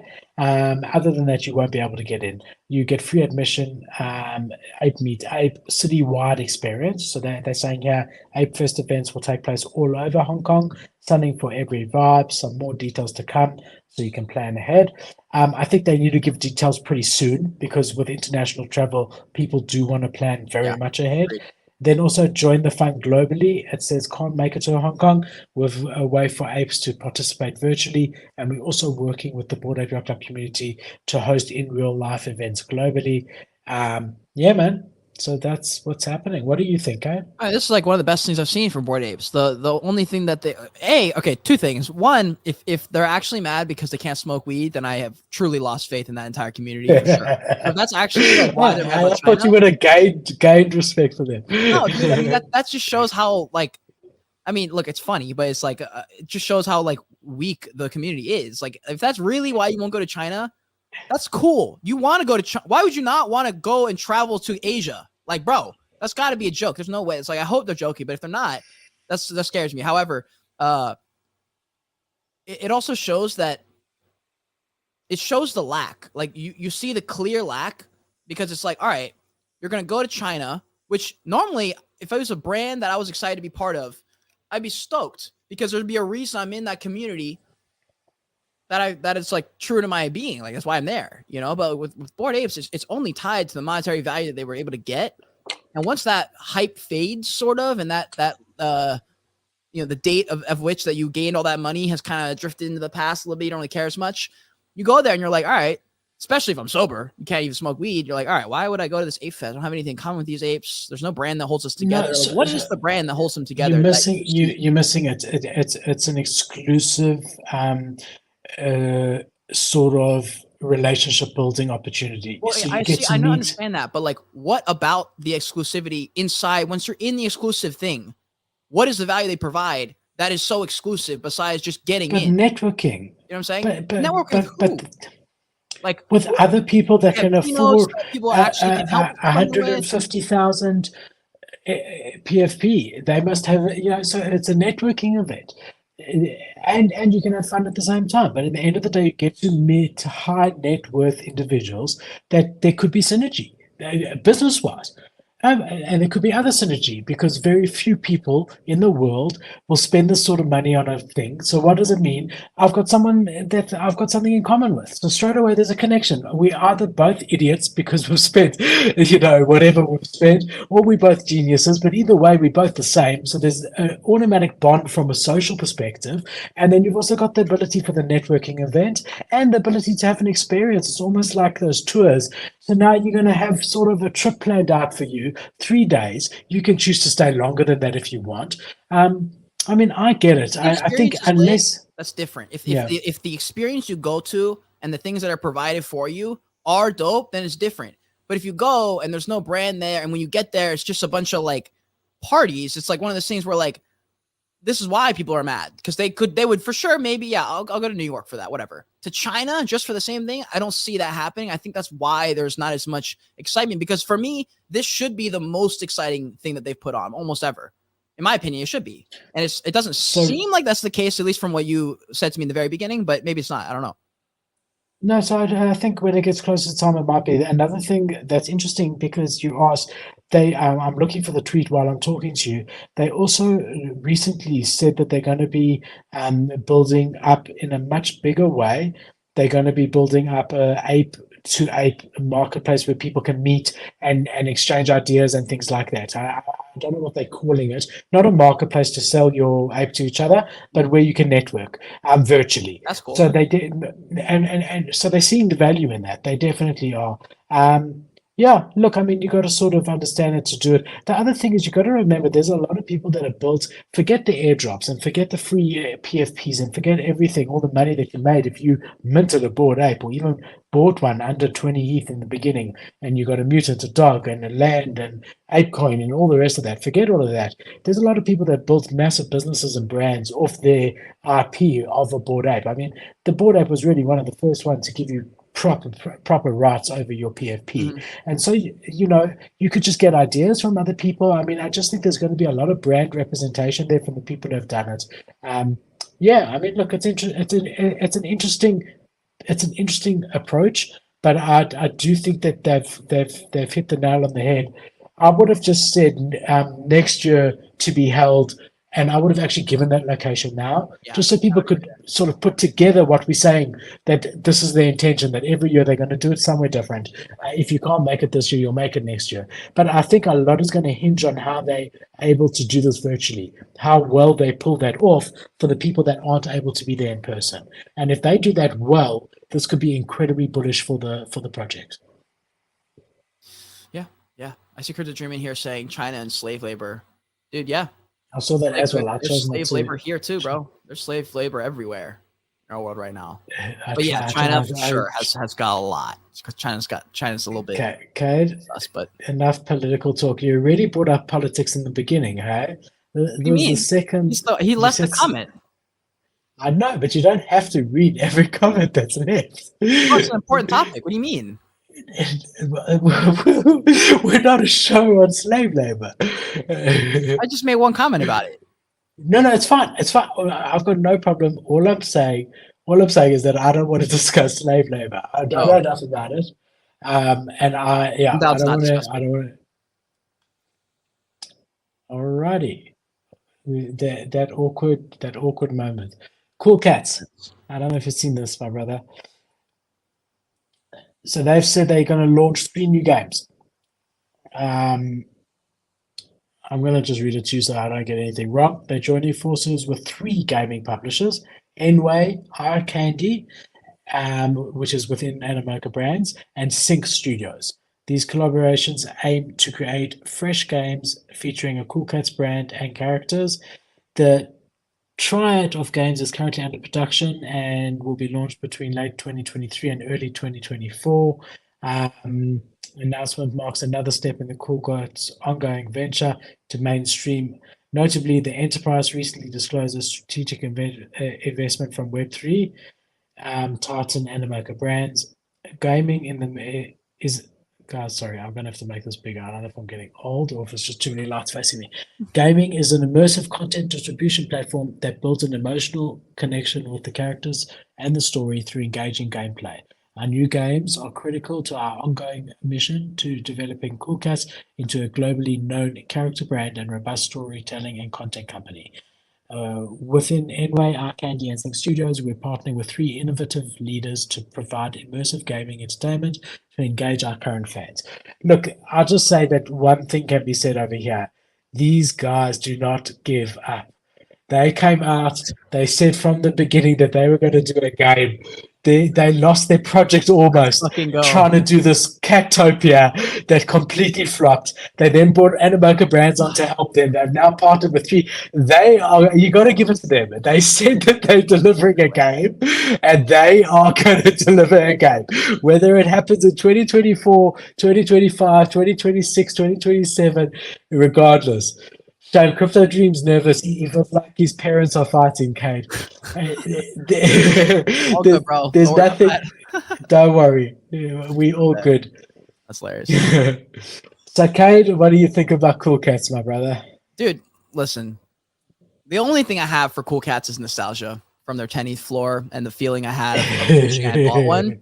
That's the only real thing I have about them. Other than that, dude, it's just been L after L after L. They've just faded into like, they just like, people just don't care. It's actually interesting to me because of like I guess I'm surprised of the OG projects that haven't made it.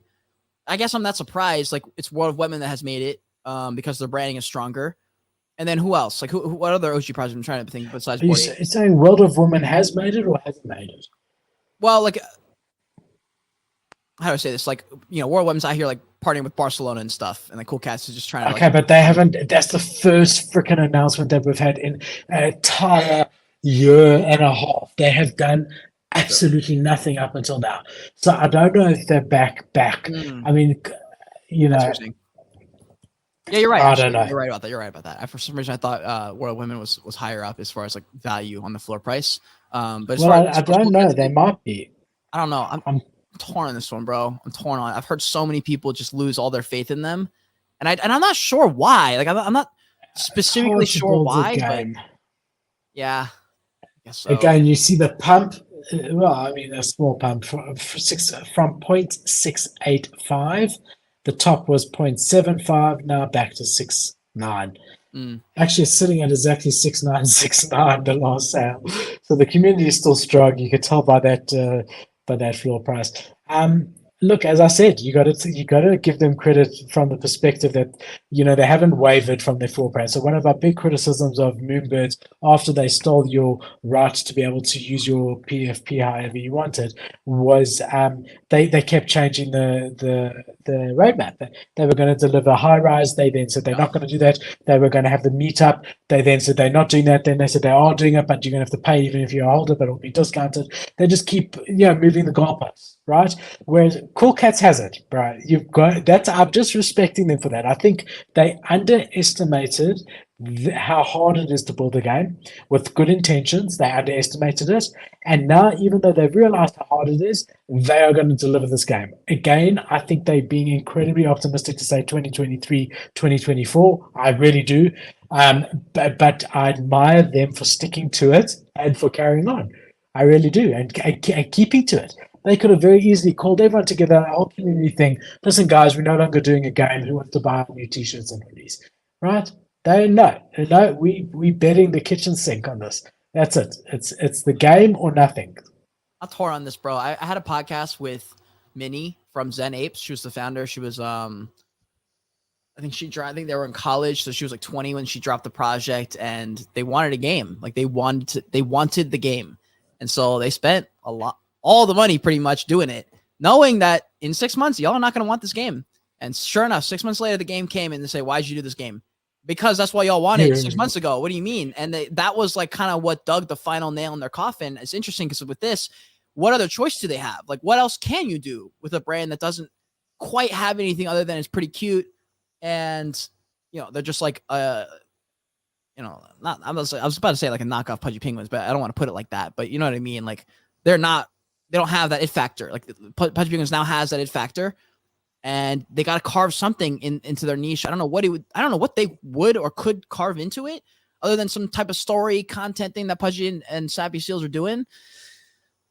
I feel like they should, though. I just feel like they should somehow incorporate the art in a style of content versus a game. I just don't see anyone playing the game. And I just feel like it's a big waste of time and money for this point, unless the it factor is something in the game that they know that they got that we just don't know about. Maybe.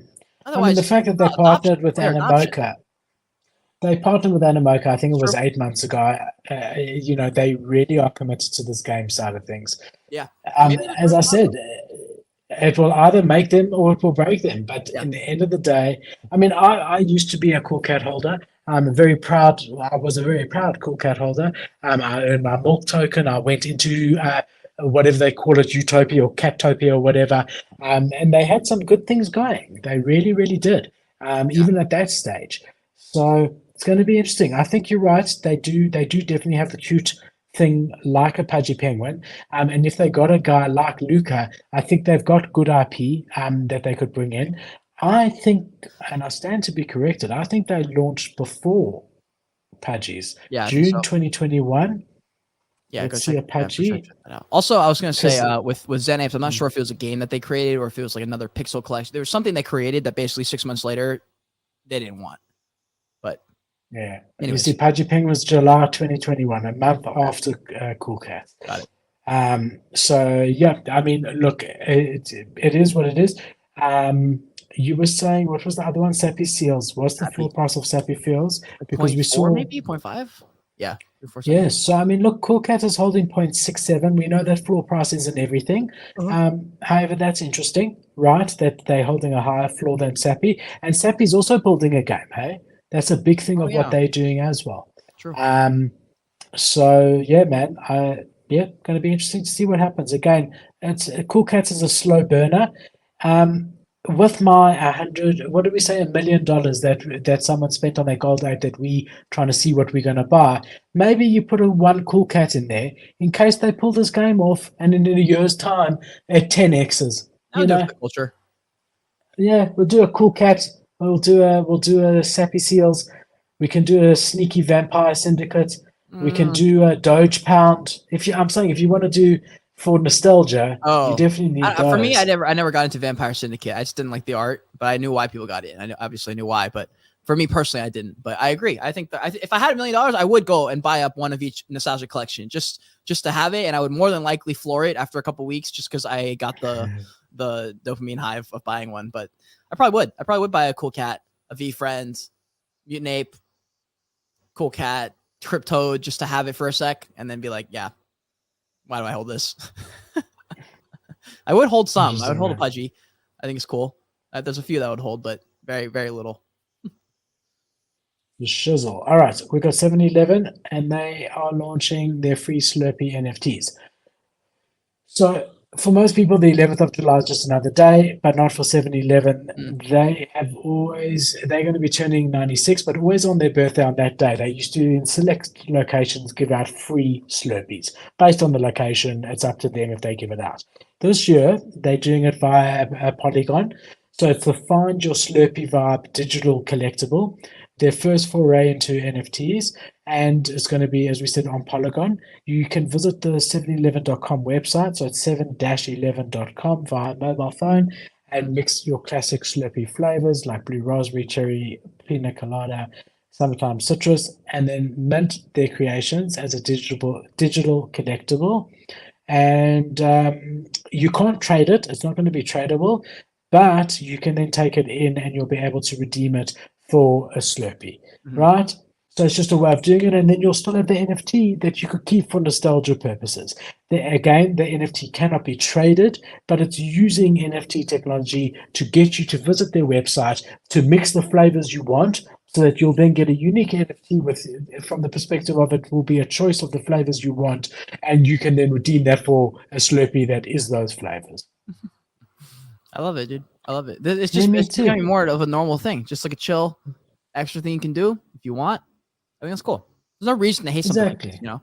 It's cool. Exactly. Polygon, it's always Polygon too, bro. It's always Polygon that like the good, just like nice good news comes from Polygon, I feel like. At Starbucks, yeah. I don't want to Web 2 going into Web 3. And that's exactly what I was saying in the beginning. That's the sort of stuff that I think is important to just keep an eye on, to say, look, these are the names that are coming in the space. And every week we got 5 or 6 new names, big names. 7-Eleven is massive. Yeah, for sure. So that's the latest one that's coming onto it. And we've also seen Slim Jim, Taco Bell, Burger King, other guys also embracing NFTs. So it's not like this is a once off and whatever. It's just again to show mainstream brands are starting, the marketing departments of these mainstream brands are starting to pay attention to blockchain technology and seeing the value that it can bring, Oh yeah, bro. Oh, my pet Hogan in the chat. Kile, what's up? Yeah, Kile, I see. I think there's a second week in a row. Kile came last week. That's another one we would buy. We said my pet hooligan as well. So we need a bit more. For sure. I'm not saying we need more than $1 million. We need more than 8. Not more than $1 million, but more than 8. Yeah. So this is interesting. We got Starbucks who we know has got their own reward program, partnering with Akutars, the NFT collection. Ooh. Do you remember Akutars? I'll show you them. I know them pretty well. So it's quite a surprise because Starbucks has rolled out their own reward system on Polygon. They announced a partnership with Mika Johnson, Akutar Collection. Through the deal, the company has launched a special journey called Aku Adventure that begins on the 17th of July and will run until the 13th of August. Members of Starbucks Web3 loyalty program will be able to embark on a mission with Aka, as well as to collect new stamps of the mascot. The collaboration is the latest from Mika Johnson and Akutars, who recently partnered with Beats by Dre to debut an Aku-inspired set of headphones. Johnson created the original Akutar mascot after hearing a young boy ask his mother if astronauts could be black. The collection is meant to inspire children to dream big and has drawn attention from mainstream media outlets all over the world. As part of the launch, Starbucks will donate $100,000 to Blessings in Backpack, a non-profit organization that tries to alleviate food insecurity amongst children. Starbucks makes moves into Web3, so we've seen that. And then here we see the tweet by Mika Johnson saying he's extremely excited and grateful to be partnering with Starbucks. He's tagged them. Kate, I knew you were going to ask, did Starbucks retweet? I've checked, they did not retweet. However, with that said, they're not very active on YouTube. On Twitter. So you can see here, they just retweeted one or two things here, but their last post was the 23rd of June. Like 3 weeks then. Yeah, so they're not that active, but I would have liked to retweet just to be able to back it up. But knowing Mika Johnson and knowing Akutars myself, I know that they wouldn't say this unless it was true. I know that for a fact. So, but I would have liked to see a Starbucks retweet. And here's the collection. I don't know, does it ring a bell now? I've never seen that before. I don't know if any. No. Is that a well-known collection? I've literally never heard of that. Akutar? You know who's big? You know who's big on it? You know who's very big on these? Pio from the Nifty Portal. Oh, is he? He loves Akutars. He's always spoken about them. And there was a whole journey, and you got different versions of them. I've owned a couple here and there. But also interesting, they did have a full price pump as a direct result. Again, nothing massive from 0.08 to 0.1, which they've held. And he is known for coming out with these collabs, and he does that really, really very well. Listen, bro, I can't really say I support anything that Pio says anymore, because I saw a TikTok yesterday and he was listing out Christopher Nolan movies that suck and don't suck. And this man said Inception and Interstellar are not good movies. And I was like, bro, how do you say that's not a cinematic masterpiece? I could not believe it. And I went to the comments, straight to the comments, and they validated me a little bit. I'm not gonna lie, but no, that's funny. That's very cool though. That's very cool that Starbucks is getting there. Yeah, you're right. I would love to see that retweet too. For sure. I would you have asked that if straight away to me? Did Starbucks retweet it? I'm not sure. I probably would have. Yeah, I would have been like, "Yo, is this a real Starbucks thing, or is this like a?" Yeah, I'm getting to know. It's not retweeted, but it is real. And I'll put my head on the block and say that, which is cool. All right, guys. So here we are, live Q&A. Is our spaces still going, Kate? Yes. Is anyone in there? Yeah. Y3JC, Connor. Yeah, if you guys have any questions, let me know. Just hit the bottom right icon. It's a little message icon. Probably has number 2, might be purple, might be white, and hit that. If you have a question, drop it in there, fam. If you're in spaces, or if you're on a video stream as well, I'll have my notifications tab pulled up. So if you do leave a question, I'll see it. Yeah, and you can also request to speak if you're in spaces on your cell phone and you want to speak. You're welcome. So let's start. Got from Krishna. I just have to go up a little bit. All right, so here's the question. Hey, Kate and Philip, how do you both manage to create so much content? Philip uploads a lot of videos with good thumbnails, etc. How do you approach content creation? Do you overthink on thumbnails, things like that? Kate's the content guy. I don't know, Kate, do you want to take this first? Do you want me to answer it? Because what do you think? I can. I mean, yeah, with mine, I just observe lots of viral thumbnails, and the Mr. Beast one's pretty solid. Big face, big reaction face on one side of the screen or in the middle. and then a very, very like you want to keep it simple. You don't want clutter in the thumbnail. You want it to be a clear, like, this is the face that I recognize. So Kate's face, in my opinion, in my situation. And then whatever the topic of the title is, I want to complement that title with a visual. So I don't need to reiterate what the title says. I don't need to say it again. And like if the title is, XRP goes to the moon, I don't want to, I guess I can for very, very simple things like that. Maybe you can just get away with like XRP on the screen and a rocket ship. But generally you don't want to copy the title. You want to make it complementary to the title, in the sense that they could almost be separate without the other and be okay. And so whatever you can do to make it simple, though, a lot of times I stick to with like one color scheme, one big subject, and then me. I try and keep it simple. And especially if you have a show like this, like the Web3 show, we're going to cover 12 topics. It's hard because you have to choose between, like, do I list out all the topics so people know what to expect? Do I pick the best story? I don't want people to miss the other stories because they only saw XRP in the title. And you kind of have to make that decision there. And that sort of changes based on everything. Like, you kind of have to just sit there and weigh it out and be like, okay, what's the biggest story here? What will at least get them into the door?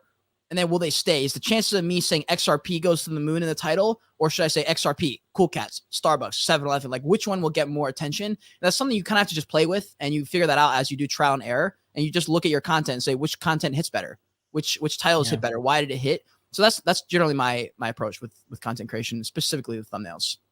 Yeah, Krishna, I don't know. I feel underqualified to. I'll give you. Personally, I'm not saying it's the right way because I feel underqualified. I really do. I'll say that for me, because of the market that we're in at the moment, which, if you had seen me 2 years ago when I started this, I was doing a show 5 nights a week live. 5 nights a week. Yeah, insane. Absolutely insane. Prepared. One was a new show. One was upcoming projects. So projects that hadn't yet minted, that looked like there was potential. Another one was projects that had just dropped, a post-drop analysis show. We went mad. Morland would do a gaming show once a week, and then I would just do a show where I spoke about whatever was going on that week, and then we'd do a Freestyle Friday where... How did you have time? We made time. I was working and I was project manager, not project manager. What do they call it in Discord when you're running the whole thing? Community manager for 3 projects at the heart of it at the same time. Were you still doing your job or not? Not as well as I should have been. But at that point, I was making more of 8 pictures and stuff like that than I could ever make at my job.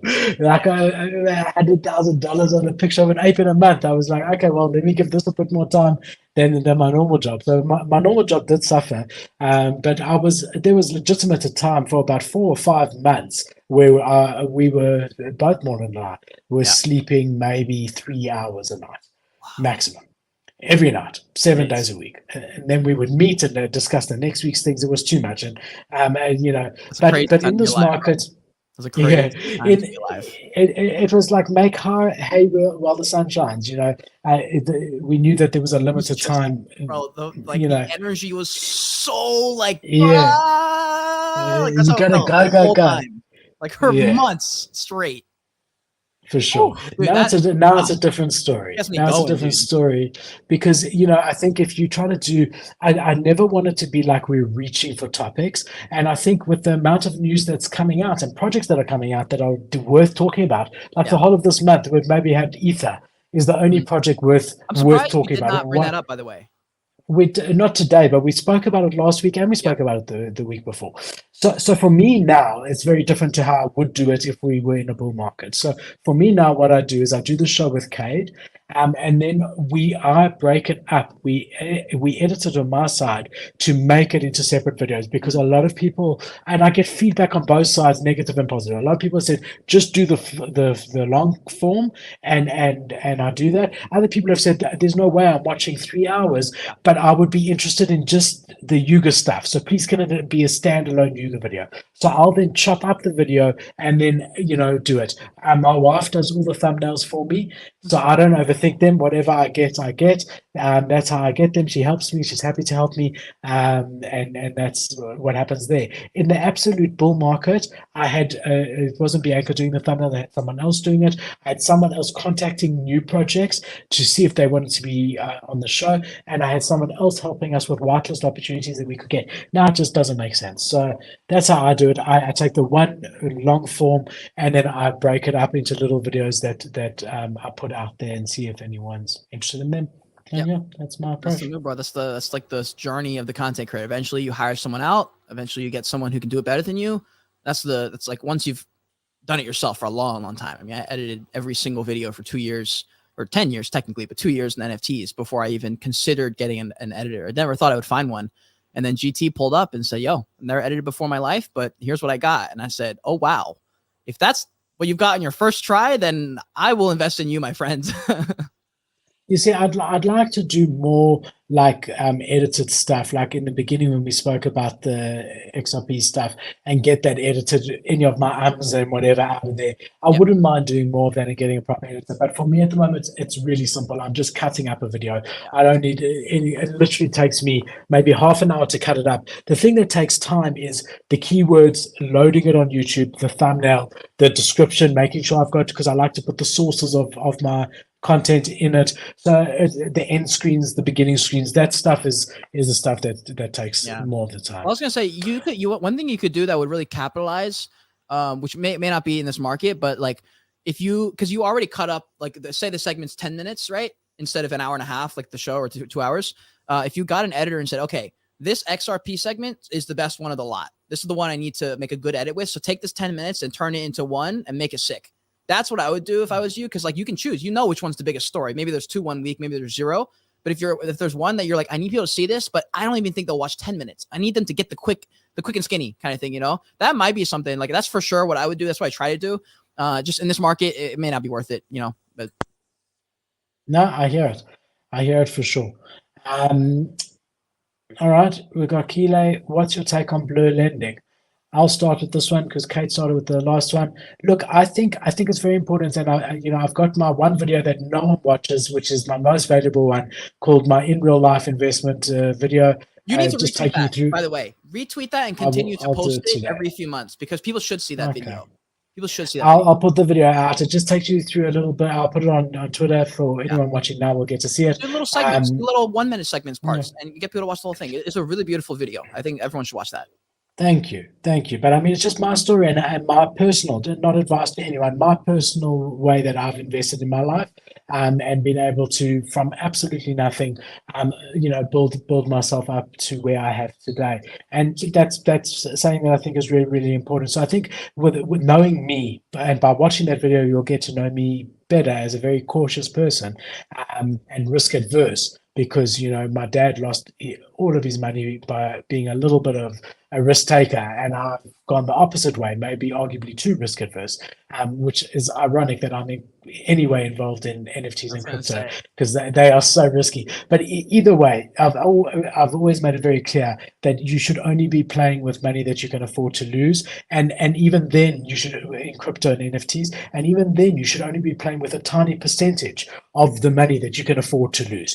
And if you don't already have a house and a car and whatever, then I wouldn't be putting any of it. I'd be paying my house off first. I'd be paying my car off first before I would be looking at doing anything. So I think it's important to say that. The reason that's important in this question is I don't think anybody should be buying a risky asset, whether it be an NFT or cryptocurrency, as a loan. I don't think at all. I think it's absolutely irresponsible.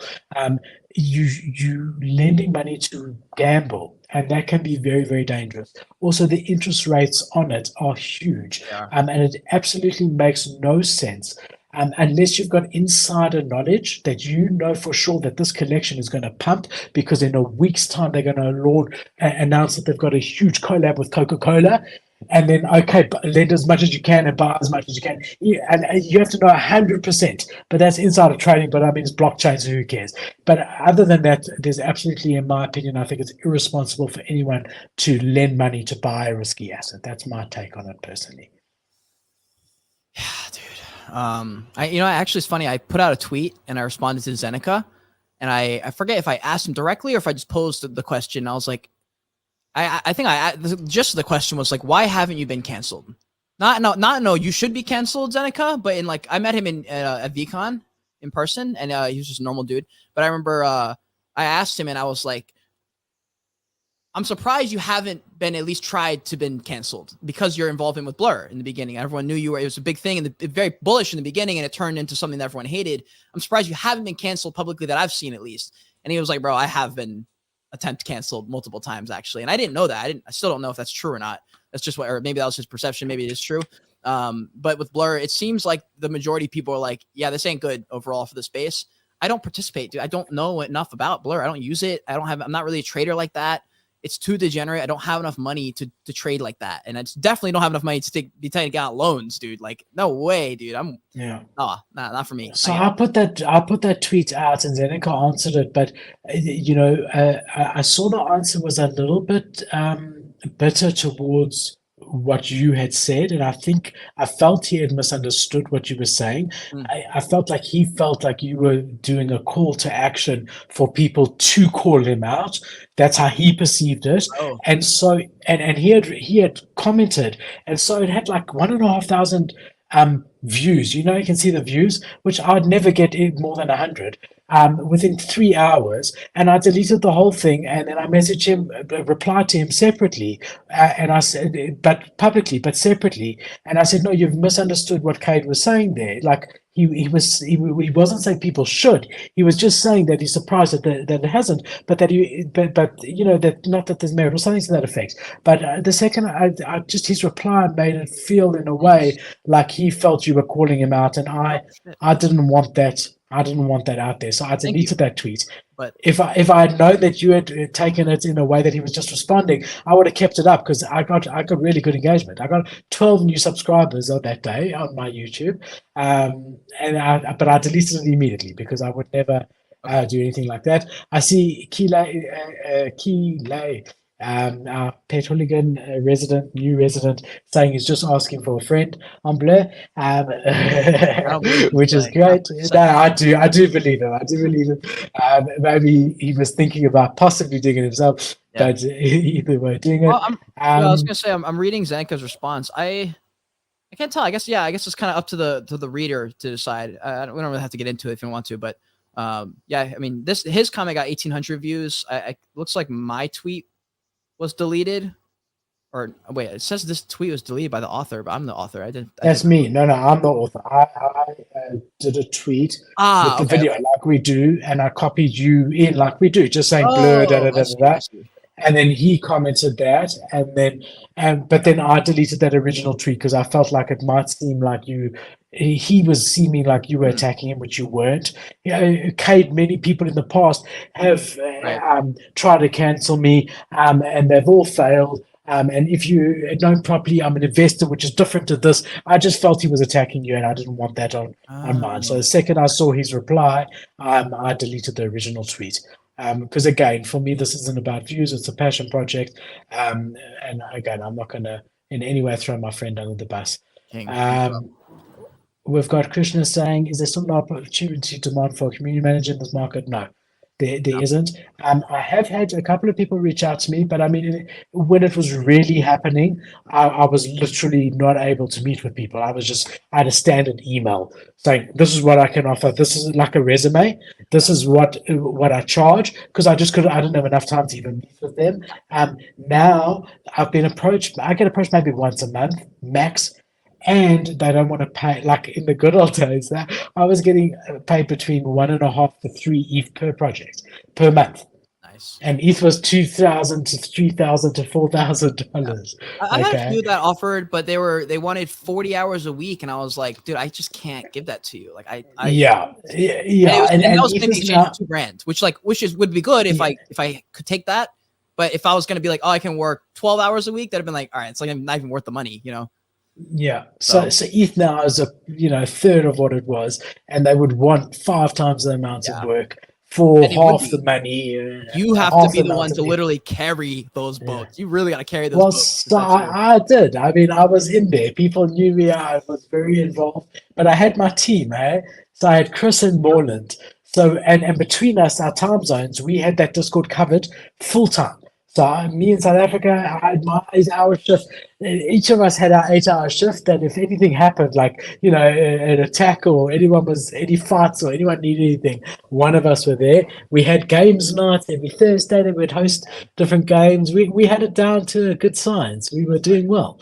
Also, there's another part to that question, by the way. What are some qualities and skills of a great community manager? We've both done that job. Do you want to start? I don't mind. I think from my perspective, that you got to be a people person. That's a big thing. You got to like people. You got to like engaging with people. I think you got to be personable. Because a lot of the time things are misunderstood. It's the same as, when you're sending each other text messages, just a husband and wife or friends or parents and a child, often tone gets misunderstood. And that happens a lot in communities also. And I think it's really important to be a good communicator, so that you can keep the community up to date, because the second the community started to feel like they weren't being updated frequently enough, or there wasn't enough details in what they were being, that's when people freak out. And it's like, whereas, if they knew, look, what I would usually recommend to my projects and would do is at least once a week on a select day in every project, there would be a weekly update announcement saying, in the last 7 days, this is what we've done. And in the next 7 days, this is what we're going to try and do. And that was consistent, the same day, the same time, every day, so that there was never any FUD around communication or what's going on or what's happening and all of that. So yeah, that would be my thing. Personable, hardworking, committed, but also a good communicator. Yeah. I think another important thing too, because I basically would just agree with that, and that would be pretty much my answer. But I just thought of this, popped in my head, that Philip and I both did. We just didn't think. It's just something we do, so we don't think about it. But like, we are also content creators and people within the space that are making content and stuff. So that's a huge plus for a community manager or moderator. You want to do that because you will get extra followers. Obviously, like, you will have an extra bit of a personal brand that comes from that. I know many people who started a career based off starting as a mod or something, and then taking over a few of those audience members, building, blah, blah, blah, and done an exceptional job for themselves. And I'd say it also gives you some stature within Discord. They're like, oh, it's just some idiot community manager. Then they're like, oh no, I know this person. They're all over Twitter. They're doing all this great content. It's a good thing to do. So I would say make content, become someone who's somewhat known, because there are opportunities. I'm not going to say there's not opportunities for community managing. There's a lot less, there's a lot, it's few and far in between, but there have been opportunities to do it. It's just, for me, like, the money trade-off. Just the money, that's the problem. They were willing to pay so much more at the time.